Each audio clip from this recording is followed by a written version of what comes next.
Brendon Clark, thanks for joining me on episode 1 of the Keeping It Real Estate podcast. Thanks for having me, mate. Hoping to do a few more of these once a week and get them out with some good content to our audience and grow our audience. But mate, how is everything? How you been?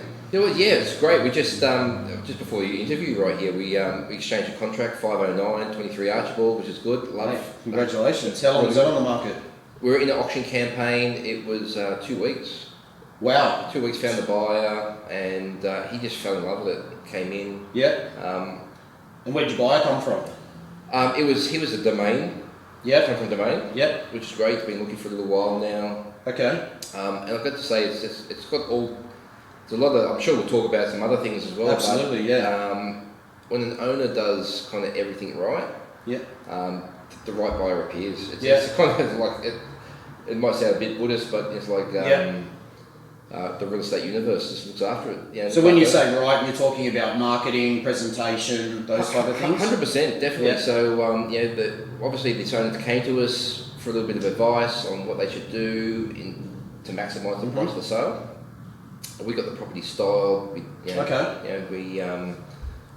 some painting because the tenant moved out. Had it styled, and did a little bit of painting, fixed some lights and so forth, and we took some great shots with the marketing, and so we put it out there through the internet. Auction campaign. Okay. And he just said, "Listen, Brendon, what do I have Social to do?" media. We'll get onto that later. Yeah, that's right. Yeah. And he said, "What do we have to do to secure it?" And because he really wanted it. There were a couple of other buyers hanging around too, and he knew it, which was good. So we managed to push some really good volume through this property. Okay. And I think volume is really the key to maximising price. So volume, I think, it really the volume of buyers coming through gets really good momentum with the property. You get really good competition through volume. And when buyers know there's competition, that's when it brings really out the best price in the property, I think. So and you're finding that in the market now, that it's definitely the volume has picked up and the competition for properties, and if you do everything right. If you do everything right, so it could go pear shaped. Sometimes in the middle of a campaign, owners may not have taken their advice that you've given them. But it's okay, do you know what I mean? So our job as agents is to adjust on the run. We're kind of like the little attack ship, aren't we? Yeah. It's like if something goes wrong, we have to look at how can we fix it, and so it's not just like a set and forget. That's right. We're always trying to how can we maximise? How can we? It's not a one size fits all approach, right? 100%. So that's why it's important. When we go in to see people. And we sit down, we see what their budget is, we see what they want to, what they want to achieve. Do they want to sell on a certain price? Yeah. Do they want to sell in a certain time frame? It's all relative, Well, that's right. Yeah. So depending on what their next move is. Definitely. So so it just this property everything just went right. Yeah. Which is great. Only was over the moon. So 2 weeks into the auction campaign. 2 weeks into the auction campaign. So we just and it was literally no cooling off period. Yeah. Wow. Really good. That's great. So what are you seeing now? Obviously, I mean, myself, I've noticed the market shift considerably in the last probably 4 to 6 weeks. We've had 2 interest rate drops. We're seeing a pretty big shortage of stock and good stock on the market at the moment. So we are seeing an increased number of buyers through our open homes. Is there anything you're seeing or hearing from the buyers that outside of that is what's driving it? Is it the time of year? Is it is it the right time to sell? Awesome question. I think we have gone through a period that owners and agents went through a bit of a tough time.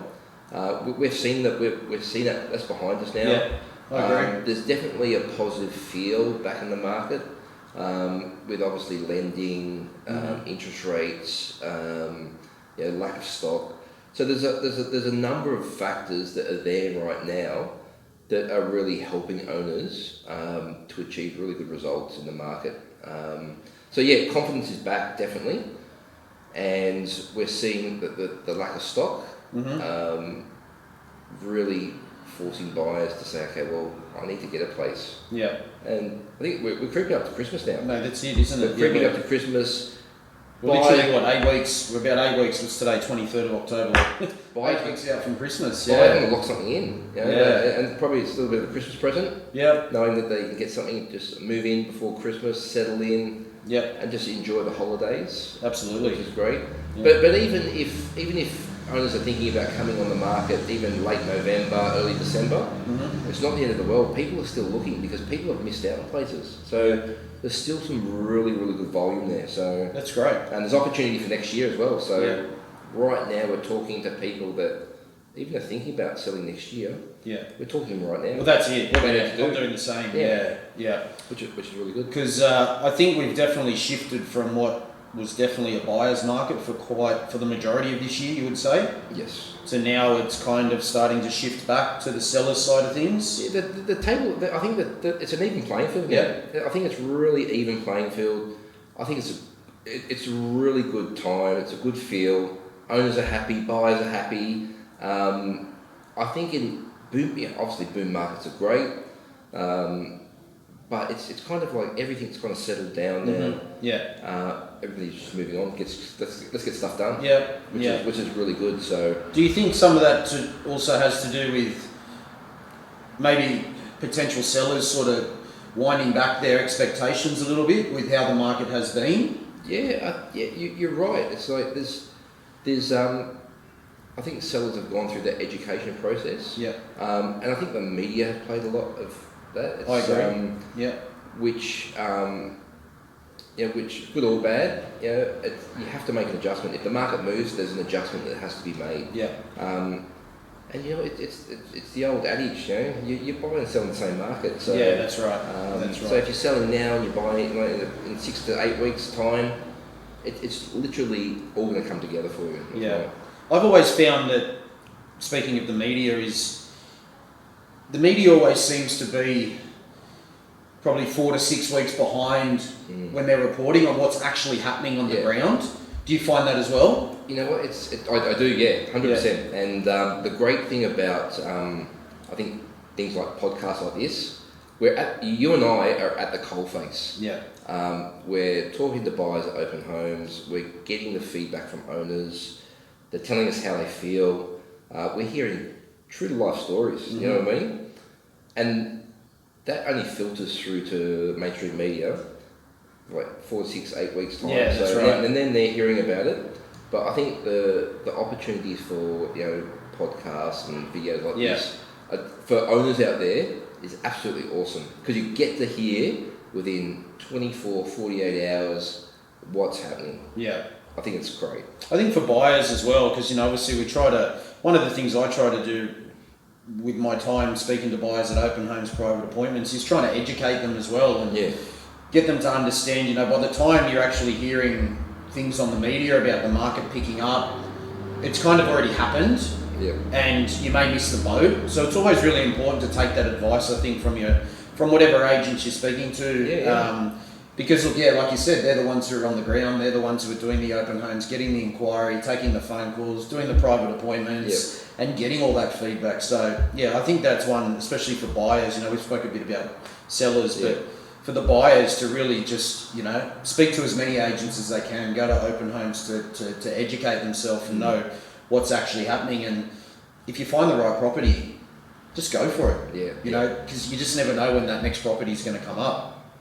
But so a little bit to switch topics a little bit, I wanted to sort of just speak about yourself, and obviously you're the director and owner of LJ Hooker Green Square, Waterloo, with your lovely wife Diana, and I just wanted to sort of find out a little bit about yourself. How did you get here? Where did you start? Sort of your journey to becoming a business owner and the number one agent in Waterloo.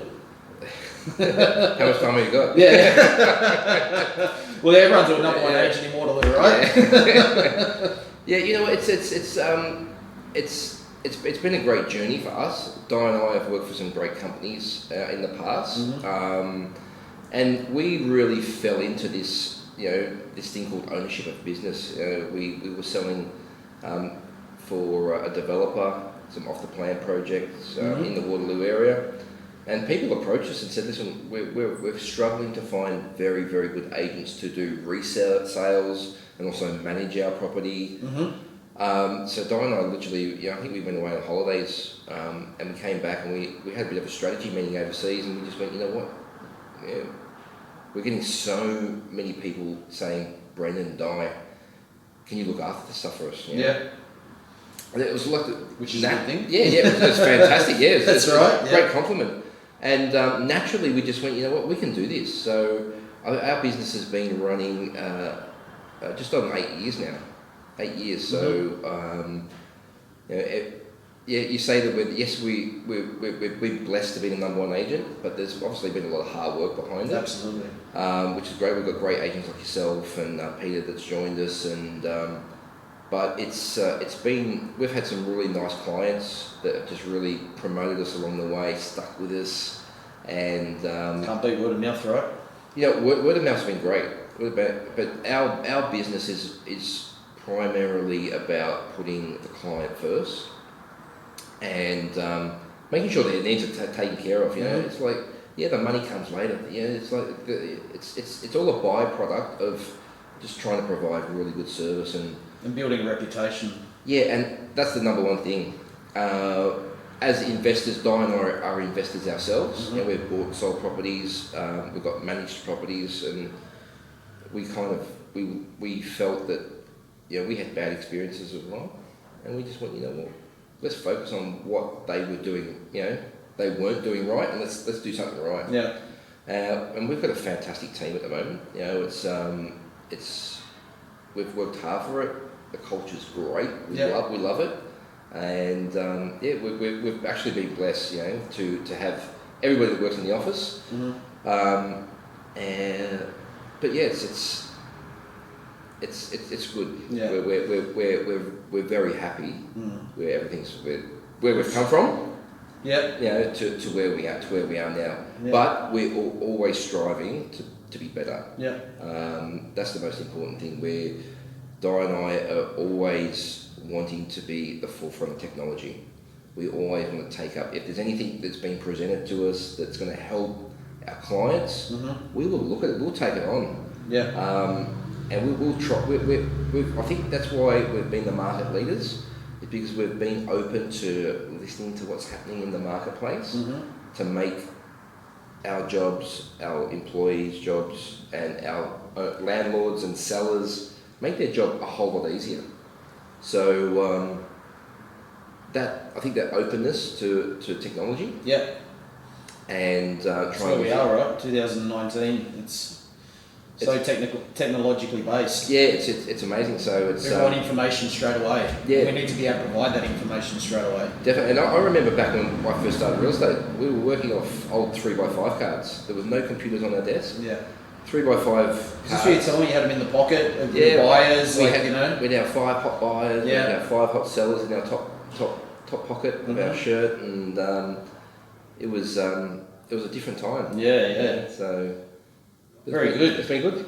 Very good. Well, I can say it's a good team to be a part of, and enjoying my time here. And thank you. Mate, one sort of, I suppose, final thing just to wrap it up that I wanted to ask you is, if there's anyone watching this that's sort of interested in getting into real estate, they're not sure whether it's something for them. Is there any advice from your experience that you could give to somebody thinking of getting into the industry? Yeah, it's a very good question, I think, because a lot of people from the outside looking in, a lot of people see that they see the life of real estate. They think it's very glamorous. It can be portrayed as that by a lot of agent videos and so forth, but it is definitely hard work. Yeah. So I agree. If someone is thinking about getting into real estate, you've got to have thick skin. You've got to be a good people person, because we deal with a lot of people's emotions. You've got to be able to not take things personally. That's right. Not take things personally. And it can be a hard thing to learn, right?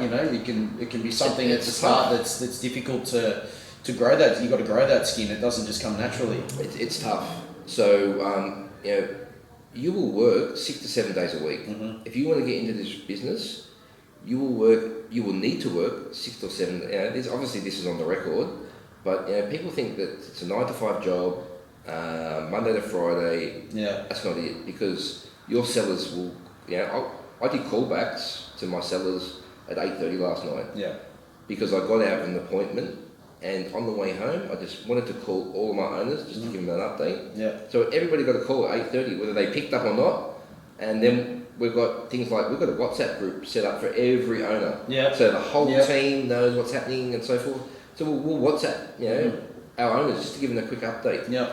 After the voice message. But for those that are getting into real estate, either it's PM or sales, if you've got no experience, I would say go out, drop your CV off, go out and knock on doors, go and meet agents, contact as many agents, look at who's a market leader in the area, look at who's doing really well. Yeah.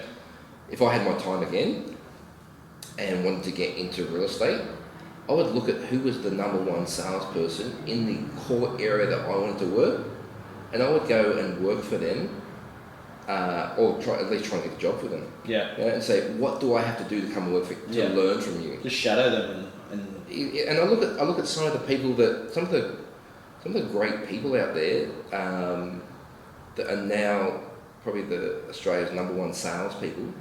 They started off in property management. Yeah. They started off as property officers. Yeah. They started. Yeah. My first 12 months was a leasing officer, and I think it was a really good way to learn the ins and outs of just the business from the investing side of things, because obviously you've got landlords who own those properties and they want them taken care of, and there's a lot of service that's got to be provided at that time. And I think that was a really good stepping stone for myself, spending 12 months in the trenches essentially. You're doing your ingoing and outgoing reports, you're dealing with repairs, all the stuff that, again, like you said, the glamour and glitz of being a real estate agent, it's it's not all like that. You've got to start somewhere and grow from there. And I think that is a good way to learn and then slowly build and progress to to that next step, whether it's property management, whether it's getting into as a sales assistant or a sales associate, and like you said, learning off a top performer, which they've obviously got there somehow, right? Yeah, definitely. And it's just you got to get in and cut your teeth. That's right. It's pay your dues. It's you have to, in this business, you have to pay your dues, because when you go out and sit in front of someone in order to list their house, they want to feel confident that, one, you know what you're doing, you know what you're talking about, you've got good product knowledge, and they want to see some history there. That's right. It's and if you've shadowed a really good performer and you've seen what they do, and if you can really get in and just learn what they've learned in a shorter amount of time than they've took, you're ahead of the game. Yeah.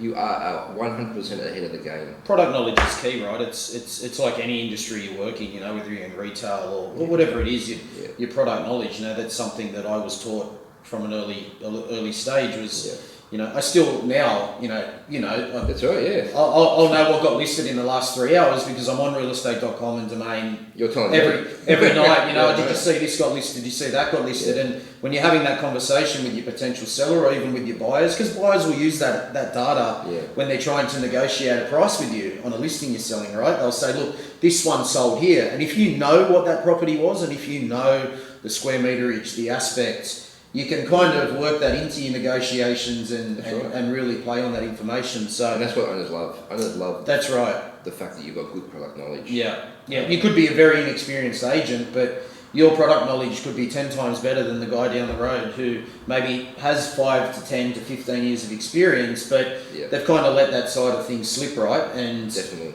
by you knowing what's sold in this building, which are all surrounding that appraisal building, I think that makes that's right. That makes a big difference for especially someone new getting into the industry who's concerned that how am I going to get listings? How am I going to, beat somebody who has a lot more experience than me? Exactly.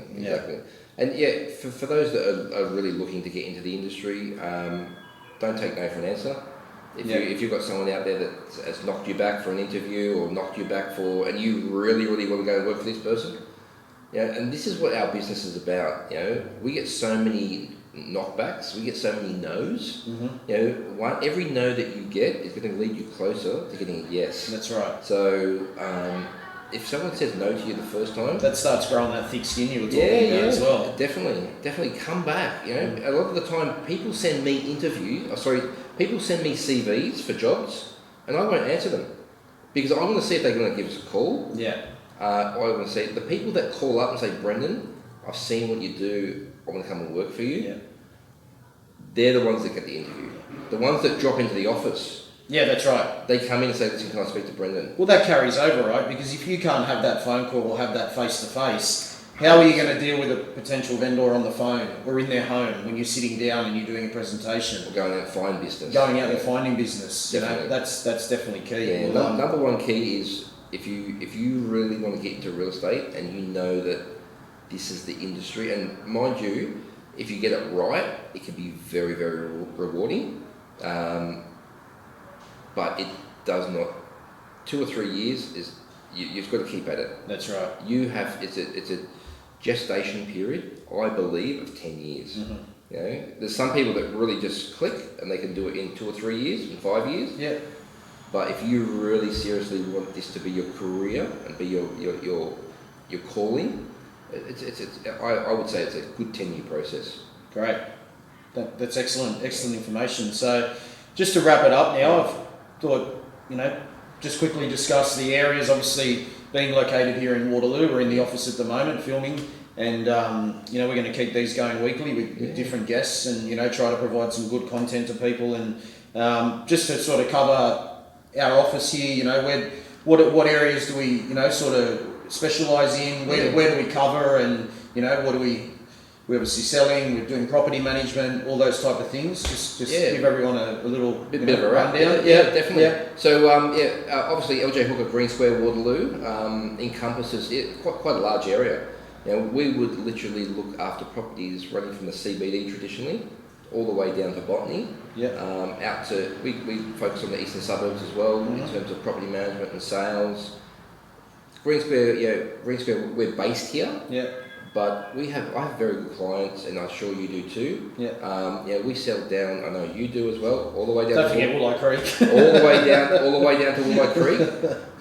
And there's one thing I can say. I know for yourself, you've captured that market down there.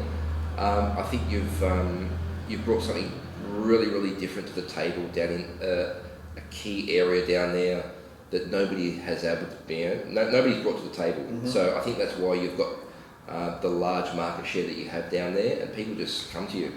So literally we focus all the way down to Arncliffe, wollicreek, those sort of areas there. Yep. West, I mean, we've done, what have we done? We've done a few. Summer Hill, Newtown, Summer Hill, those areas as well. God, you even sold one in Kirribilli last year. Neutral Bay. Sorry. So we had a very good client. We sold 5 properties for him before, and he said, "Listen, I need you to come over here." I said, "Well, listen, don't really go over the bridge, but I said I will for you." And that's where having that good process in place is going to get you that Neutral Bay listing, because you've done that so many times and achieved the results for these people that, regardless of where their property is, you're bringing that same process, whether it's in Green Square, whether it's in South Sydney, whether it's in wollicreek, whether it's in Newtown. You're still bringing that process to definitely to that area, and the process works. So regardless of the suburb, it works, right? It's a formula. Process, formula, whatever you like to call it. You just bring that, and obviously you adapt that process to every client and area as well. So literally all those areas, we look after obviously property management as well. We do sales. So it's very much an all-encompass real estate team. Excellent. Brendon, thanks for your time. Episode 1 of the Keeping It Real Estate podcast. Thanks everyone for watching and listening. I'd love to hear your comments and your feedback, and any guests that you'd like us to get on. We're planning on getting mortgage broker, auctioneer, some solicitors, some strata managers and whatnot, just to give you guys some really good information, and hopefully keep this going on a weekly basis.